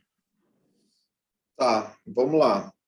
A gente tem que voltar, então, eu vou ter que invadir aqui a aula do Pedro para falar sobre isso, né? Porque legítimo interesse é uma base legal prevista no 7º, que foi na aula anterior, tá? Mas a sua pergunta é a pergunta de $1 milhão, né? Porque, primeiro, para respondê-la. Sempre vai depender do caso concreto, tá? Sempre. Você nunca vai poder afirmar a priori, por exemplo, que para marketing você pode usar legítimo interesse. Em muitas operações no Brasil, né, de marketing, muitas delas se usa legítimo interesse, mas você vai ter que ver quais são os tipos de dados utilizados, qual é o contexto daquele marketing, como é que aqueles dados foram obtidos e por aí vai. Então, como é que você faz esse teste de ponderação, que foi a sua pergunta inicial, né? Você vai ter que avaliar quais são os seus interesses, né? Ou de terceiro, o legítimo interesse pode ser de um terceiro, você tem que avaliar qual é o interesse. É vender camisa para o maior número de pessoas possíveis. Isso é um interesse legítimo? É. Você vender comércio de um artigo lícito é algo legítimo. No Brasil, é permitido. Agora, se fala, não, quero vender cocaína para o maior número de pessoas. Não, esse interesse não é legítimo, né? Então, não dá. Então, você tem que... não, eu quero fazer uma prática que nenhuma lei veda, mas tem um código de conduta lá do CONAR que veda. Não é legítimo. Perdeu a legitimidade. Então, você passou nessa primeira parte, né, no teste de legitimidade. Então, beleza, meu interesse é legítimo, vender camisa para o maior número de pessoas. E aí, como é que você vai fazer isso? Não, olha, eu tenho aqui um banco de dados com 10 mil pessoas que compraram camisas comigo nas minhas lojas e por meus canais de atendimento no ano passado. Essas 10 mil pessoas compraram camisa no ano passado. Você pediu o consentimento dessas pessoas para mandar marketing? Não, nunca pedimos, não tem nada. Ele simplesmente veio aqui, preencheu uma fichinha, deu o seu e-mail, deu o seu celular, deu o seu CPF, a nota fiscal, o nome, e a gente cadastrou isso no nosso banco de dados. Beleza. E agora eu tenho uma promoção de camisa. Como é que você vai fazer essa promoção? Não, eu vou pegar os e-mails e os celulares e vou mandar uma mala direta falando, olha, estamos com 50% de promoção nas camisas. Venha até minha loja e compre camisas. Aí você vai ter que se perguntar, será que essas pessoas esperam receber um tipo de comunicação dessa? Será que é socialmente aceito? Será que é razoável que uma pessoa que comprou uma camisa depois receba uma comunicação de que tem uma promoção de camisa? Eu penso que sim, acho que é comum, né? É algo que é esperável, né? Não é assim, não seria um absurdo você receber uma ligação ou uma comunicação que tem uma promoção de camisa, sendo que você já comprou uma camisa, né? E mais, o que você vai fazer para mitigar qualquer impacto disso? Porque vai ter muita gente que vai chegar e falar, pô, que saco, não queria receber isso. Nessas comunicações, você vai botar lá, olha, se você não quer mais receber comunicação, por favor, clica aqui que imediatamente você é descadastrado automaticamente. Você não precisa falar com ninguém, não precisa ligar, não precisa nada. Simplesmente clica aqui. Esse é um caso clássico que, inclusive, está previsto no artigo 10, inciso 1º da LGPD, que é a promoção das atividades do controlador, que se utiliza legítimo interesse para marketing. Veja, eu não utilizei nenhum dado sensível, eu só utilizei e-mail e celular e nome. Eu já tinha uma relação com essas pessoas, elas já compraram comigo no passado, ou seja, elas têm interesse em camisa, presumidamente, e o meu interesse é legítimo. Então, nesse caso, prevalece o meu interesse em detrimento da privacidade, da proteção dos dados daquela pessoa. Você entendeu? Eu fiz todos esses testes e ainda adotei medidas de mitigação. Eu dei lá a possibilidade da pessoa se descadastrar imediatamente. Entendeu? Então, você tem que analisar esse caso concreto e isso se faz documentado, né? Se você tem boas práticas, todo agente que utiliza legítimo interesse, ele se documenta relatando tudo isso que eu falei agora. Bota isso num documento, no papel, fala, eu fiz esse teste e eu estou convicto que o meu interesse é legítimo e que ele prevalece sobre os direitos e liberdades fundamentais do titular. Um outro caso muito utilizado, talvez o mais utilizado no mundo inteiro hoje para legítimo interesse, é a questão de segurança, que está lá no inciso que a gente viu, o último inciso do artigo, a última linha do inciso 2 do artigo 11. Está lá para autenticação, questão de segurança em sistemas eletrônicos. Você já viu que muito banco utiliza reconhecimento facial para você entrar no banco BTG, por exemplo. BTG agora abriu o banco para varejo, né? Qualquer pessoa pode ter uma conta hoje no BTG. Não é mais um banco só de investimento. Para você logar no aplicativo do BTG no celular, você precisa fazer reconhecimento facial. Se você não fizer reconhecimento facial, você não consegue acessar. Eles alegam que eles estão respaldados na linha, se eu não me engano, G do inciso 2 do artigo 11, que é a última linha, agora me fugiu lá exatamente, acho que é a G. Isso é extremamente discutível, tá, Verônica? Isso é uma polêmica danada, porque tem muita gente que fala, não, mas isso não é fundamental, existem outras medidas de segurança além do reconhecimento facial, que é invasivo, né? É bastante invasivo, vai estar tratando o dado pessoal biométrico daquelas pessoas, ou seja, dado pessoal sensível, mas eles fundam, olha, eu não preciso do seu consentimento, não quero o seu consentimento, não vou exigir, eu estou fundamentado aqui, e eu acho, e a própria lei fez essa ponderação e falou, não, nesse caso você está autorizado, nesse caso vai prevalecer o seu interesse para a segurança, para a autenticação no sistema eletrônico. Entendeu? Então, essa ponderação foi feita a priori na lei e ela autoriza o tratamento de dados sensíveis para aquela finalidade. E a lei foi ainda mais generosa com o controlador, como vocês viram na aula do Pedro, e falou, quando você não tiver diante de dado sensível, você pode eleger o seu interesse legítimo. Inclusive, te dou 3 exemplos que estão lá no inciso 1, 2 e 3 do artigo 10º, que não são exaustivos. É um mero exemplo. Você usa como você quiser, com cuidado. Entendeu? Então, em resumo, é isso. Não sei se eu consegui responder a sua pergunta. Sim, sim. Mas, por exemplo, essa questão de mandar e-mails. Se fosse uma farmácia querendo me mandar e-mails de promoção de algum remédio baseado no que eu já comprei, então ela não poderia, certo? Isso é outra polêmica gigantesca, né? Porque a farmácia, provavelmente, ela vai alegar que ela está tratando só o seu celular, né? Que não é um dado pessoal sensível. Não, mas, por exemplo, uma propaganda, eu comprei remédio para diabetes. Aí eles me mandam baseado num dado sensível que seria um dado de saúde. Sim, existe uma polêmica nesse sentido, Verônica, eu entendo perfeitamente o que você falou, porque isso cai no parágrafo 1º do artigo 11 que a gente viu no início da aula. Tá? Você comprar remédio de diabetes, teoricamente, pode revelar um dado pessoal sensível, que é uma condição médica. Em defesa, as farmácias falam, não, mas olha só, eu estou tratando aqui, eu estou mandando mensagem só para o celular dela. Então, essa atividade de tratamento não tem dado sensível, porque celular não é um dado sensível, você entendeu? Eu não estou falando que eu concordo com isso, que eles estão certos, tá? Mas esse é um argumento muito utilizado, porque eles, óbvio, né, vão ter a visão deles que mais lhes beneficia. Mas concordo com você que você pode entender e alegar perfeitamente que, para dado sensível, não há legítimo interesse.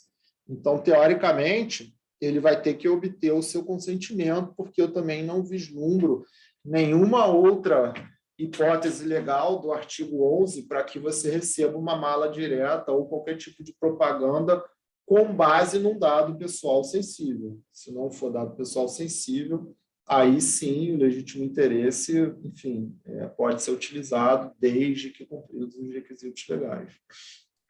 Porque nesse caso, inclusive, eles devem ter um banco de dados com tudo que você já fez. Só o armazenamento dos seus dados já não seria um tratamento?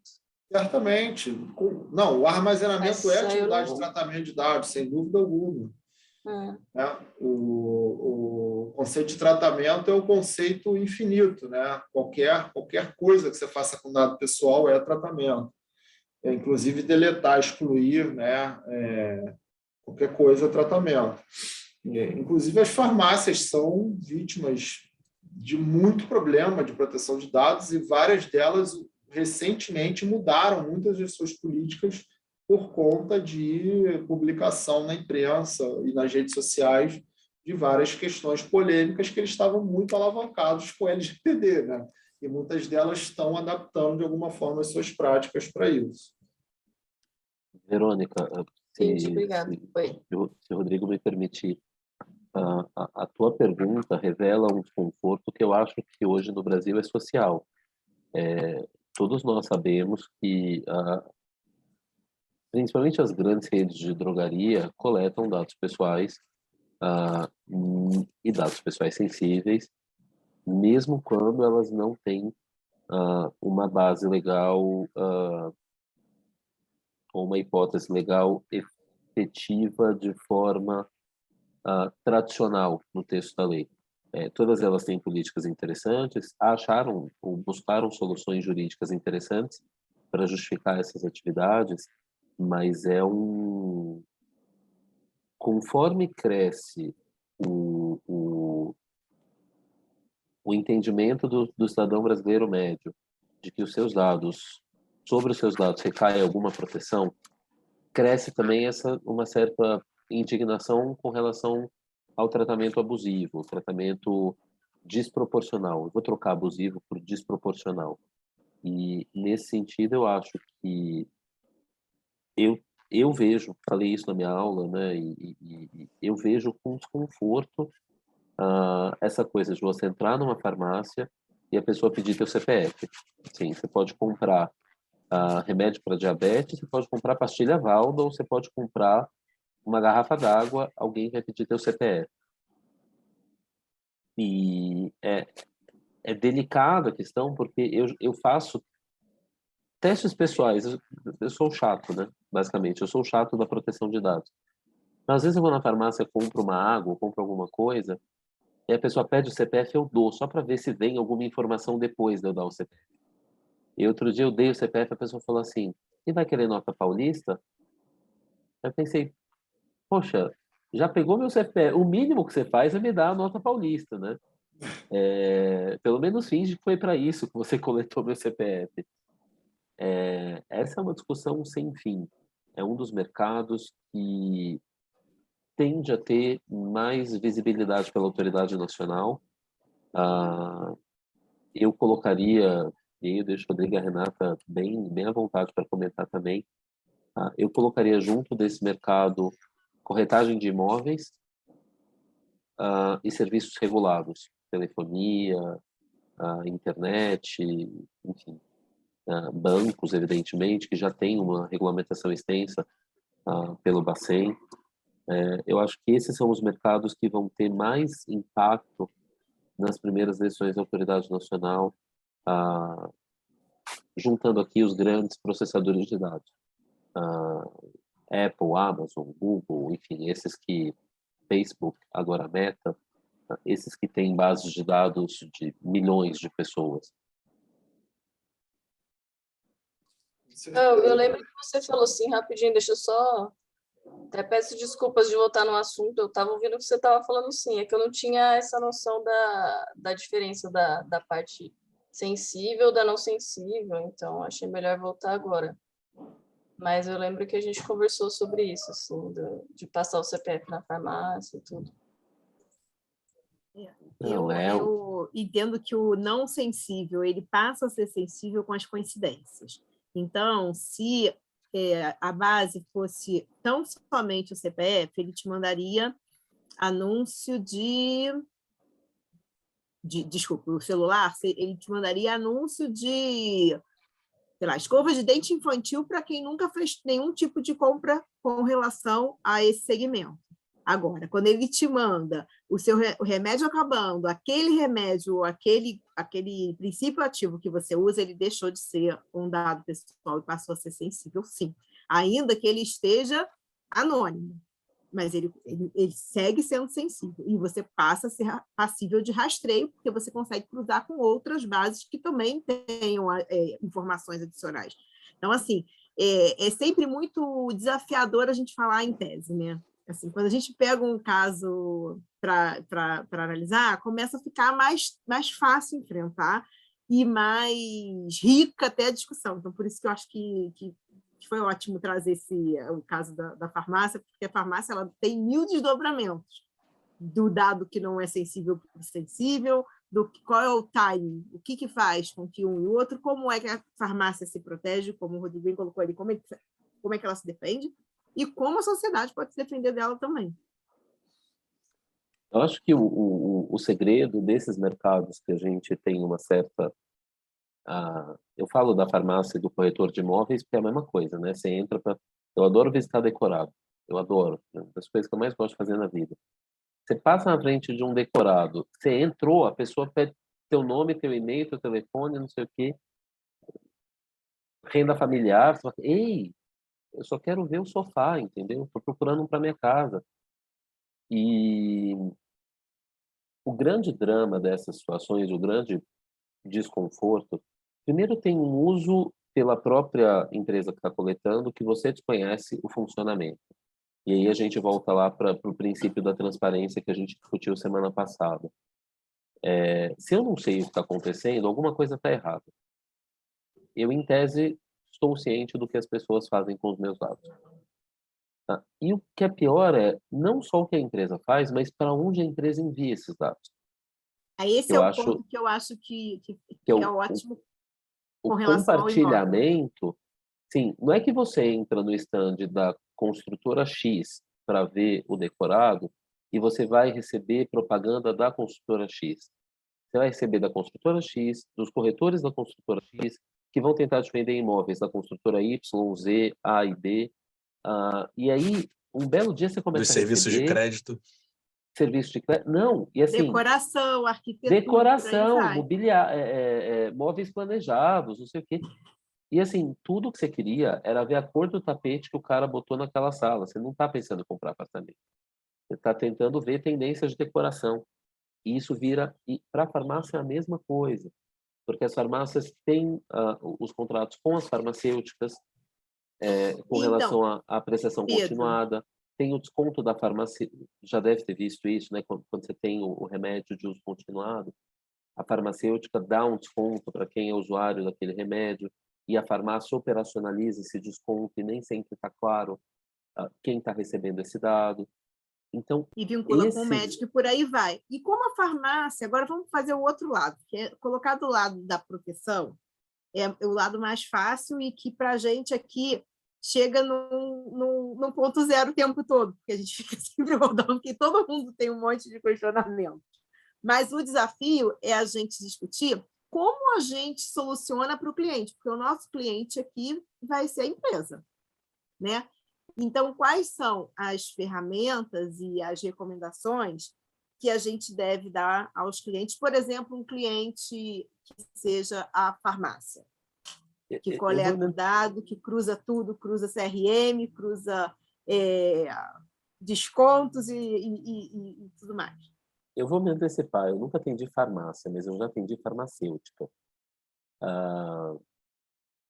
Felizmente, uma farmacêutica de doenças raras, então uma farmacêutica que não tem um grande volume de dados. Doenças raras são aquelas que atingem uma a cada 20 mil pessoas, no mínimo. Tem casos de uma a cada 100 mil, uma a cada 500 mil, o que gera um problema com relação à anonimização, né? Assim, pessoas com tal doença na cidade de São Paulo, tem 3, você não consegue anonimizar. Mas foi um projeto muito interessante. Eles coletam muito dado, porque doenças raras têm farmacovigilância, então eles têm que mandar muitos dados para a Anvisa, mais ou menos na linha daquilo que a gente viu no início dos testes da vacina, lembra? Fase 1, fase 2, fase 3, quem tomava vacina tinha que ser monitorado. É muito interessante esse trabalho. Enfim, foi um projeto bacana. Agora, farmácia deve ser um universo muito difícil de atuar. Nunca atendi, mas eu imagino que a gente deva indicar os riscos e a empresa deve querer assumir esses riscos ou mitigar esses riscos, porque toda essa operação de dados é muito benéfica para a operação, né, das farmácias. Então, Deve ser interessante atender farmácia. Não sei se o Rodrigo tem essa experiência. Eu nunca atendi farmácia, não. Não tá, já estou na área de saúde aí, mas não com as farmácias. Mas eu acho, como o Pedro falou, gente, uma solução, e também respondendo um pouco a Renata, eu acho que muito da LGPD a gente resolve pelos princípios, né? Acho que a resposta para muitos casos, aliás, para a maioria dos casos, estão nos princípios. Os princípios, eles são norteadores de toda a LGPD. Se vocês observarem a legislação depois dos princípios, a todo momento elas estão se reportando aos princípios e, na maioria das vezes, de maneira direta, né? Se vocês verem lá o princípio, o legítimo interesse, tem reforço na transparência, né? Tem reforço no accountability, na prestação de contas, tem reforço na não discriminação. Os artigos 43, 44 e 45 são muito fundados com base no princípio da segurança, né? Inclusive, o 45, se eu não me engano, fala no CAPT já de questão de segurança para apuração de responsabilidade e por aí vai. Então, por exemplo, nesse caso da farmácia, eu acho que a gente resolve com o Pedro já falou, transparência e adequação, minimização.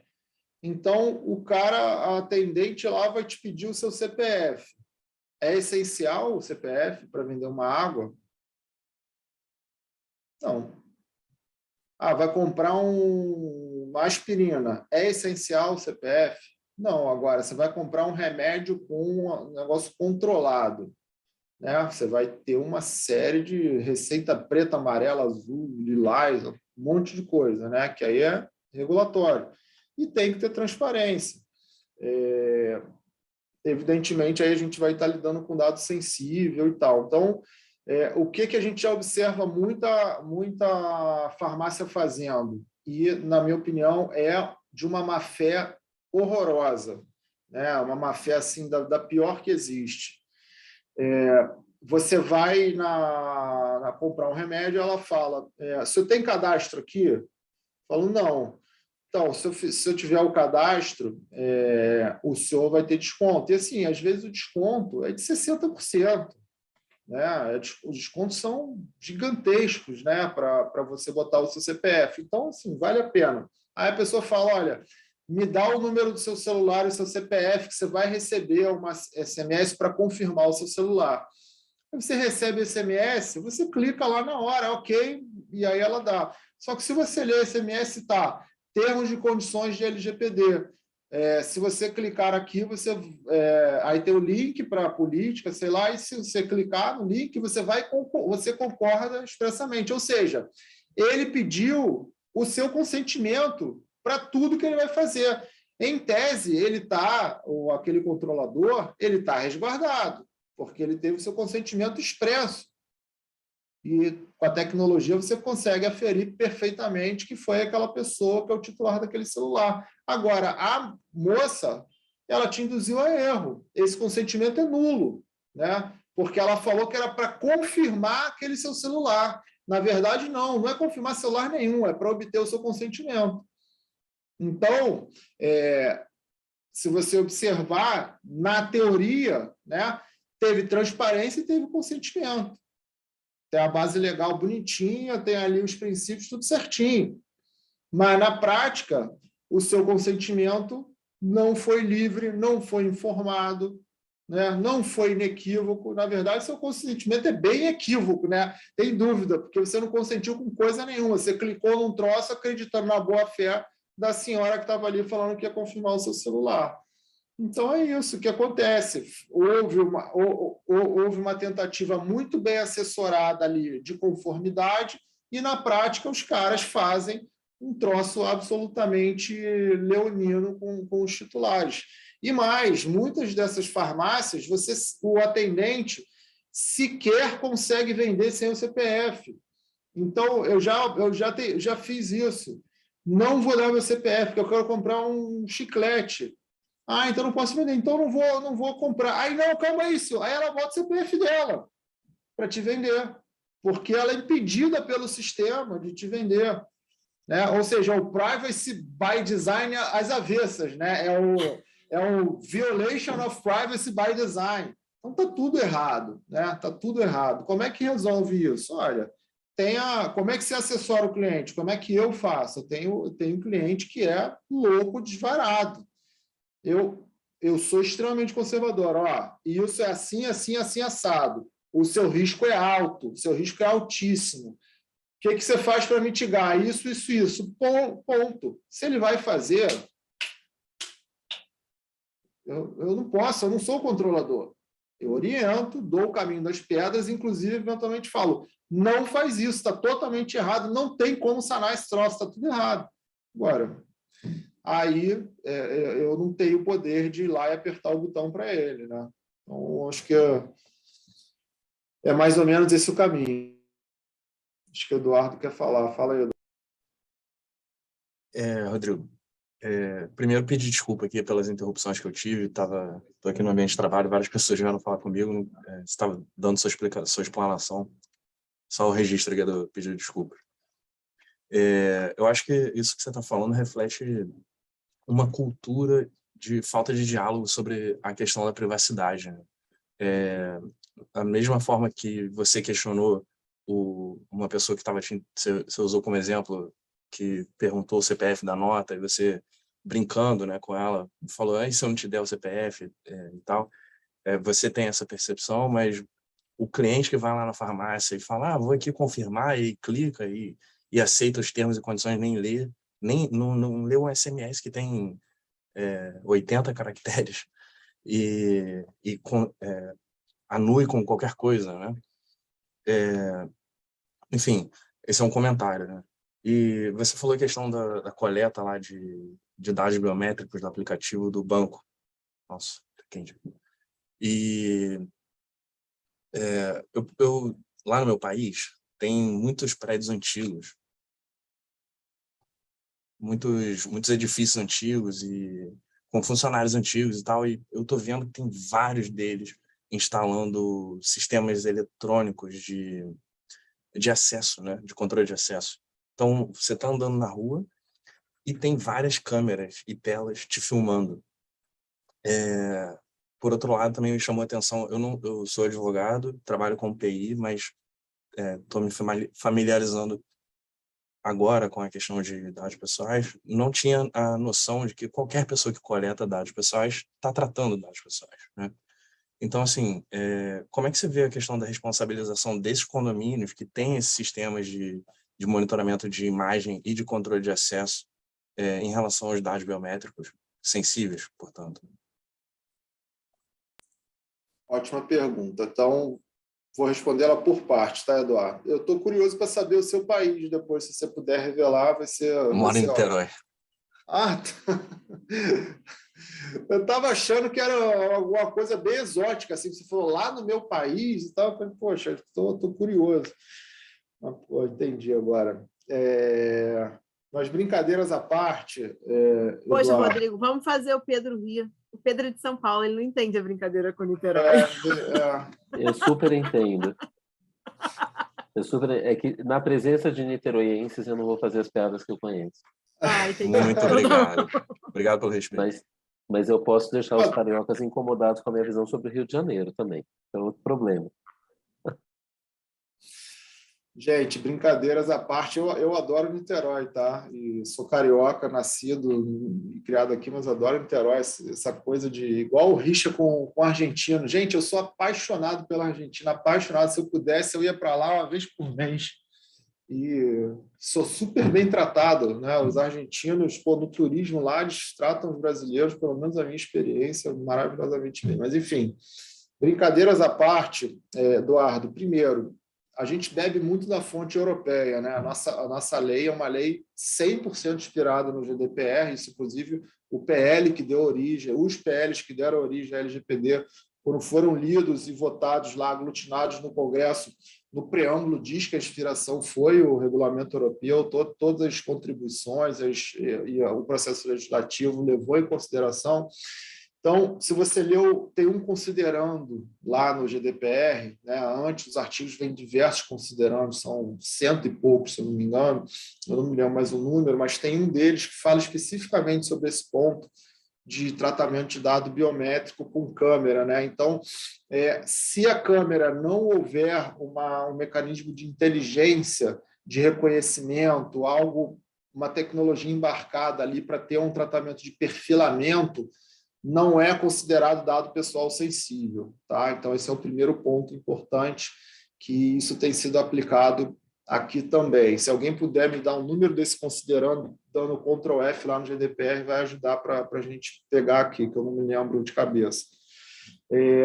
Outro ponto, eu acompanho muito as decisões das autoridades europeias, né? Eu estudo muito e catalogo algumas coisas, especialmente para a minha tese, muita coisa de legítimo interesse. Como é que a gente vê as decisões das autoridades europeias para resolver esse problema, que é um problema recorrente?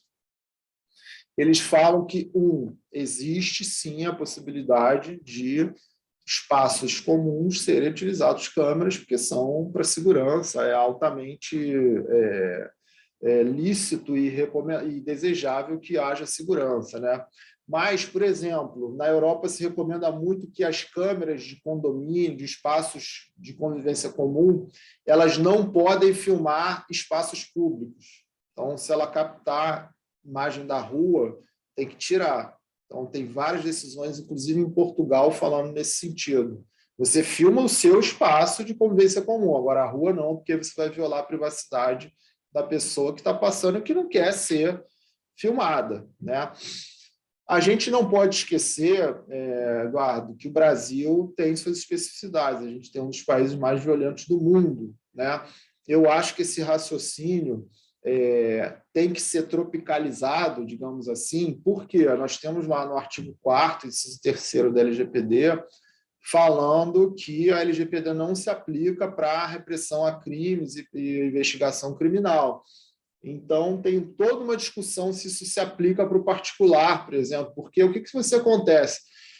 Dá um caso e você é de Niterói, você está, né, no espectro de aplicação disso. O caso da Patrícia Scioli, a juíza que foi assassinada, só se resolveu com câmera de particular e dado de geolocalização de celular.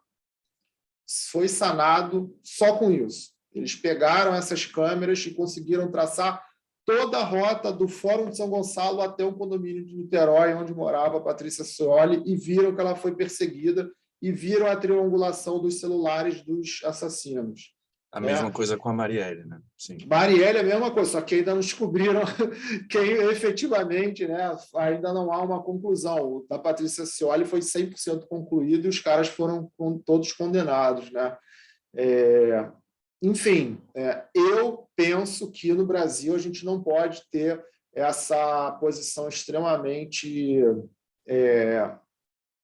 protetiva da privacidade, porque a privacidade não é um direito absoluto, a vida não é um direito absoluto no nosso ordenamento jurídico, muito menos a privacidade.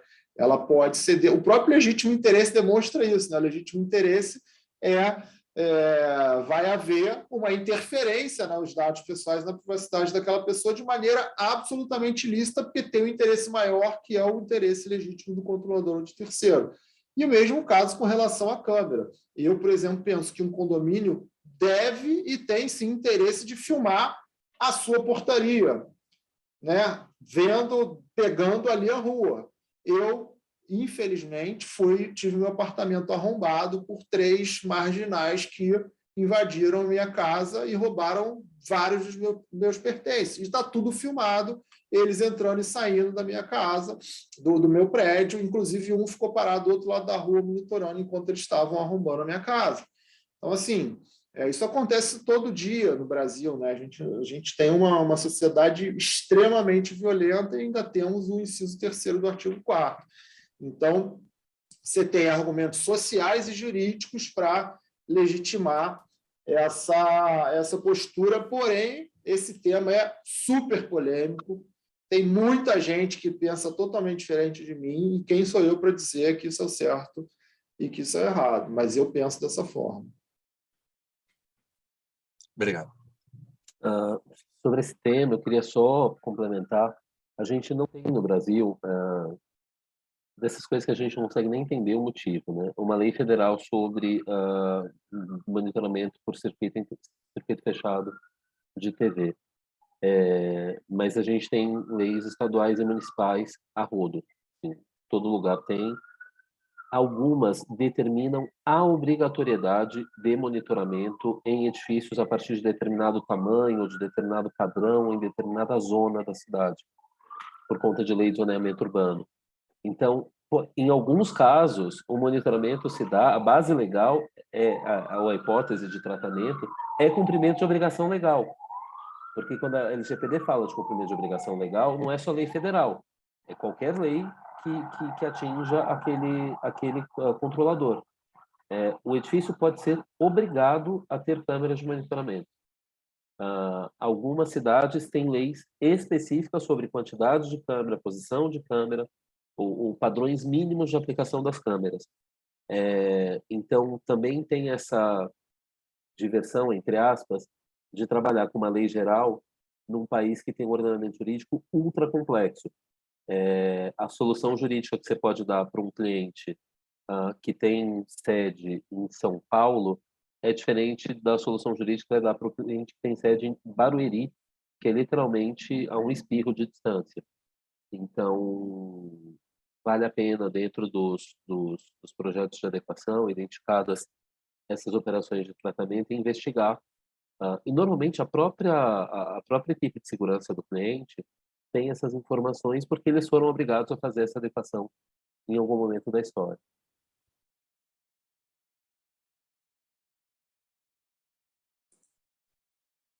Isso aí, muito bem observado, Pedro, essa questão da obrigação legal. Interessante.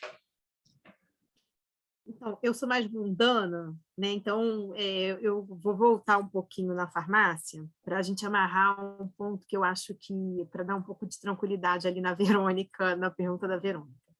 Uma coisa que eu acho que é muito importante na hora que a gente está fazendo o mapeamento e estabelecendo quais vão ser os caminhos que a gente vai seguir, é isolar cada tipo das informações e os usos em blocos separados. Para quê? Para a gente entender para onde está indo, qual é o uso que está se dando para cada informação.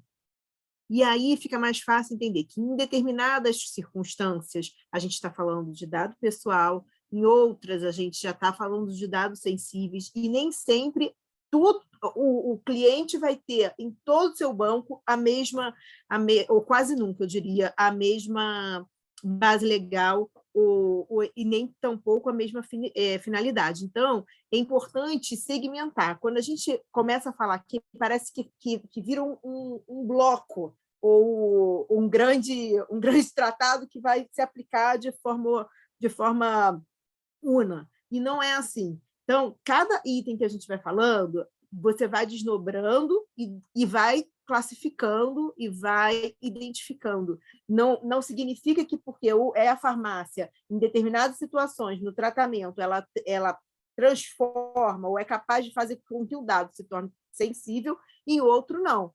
Então, precisa ficar atento só para não tentar padronizar a sua conclusão.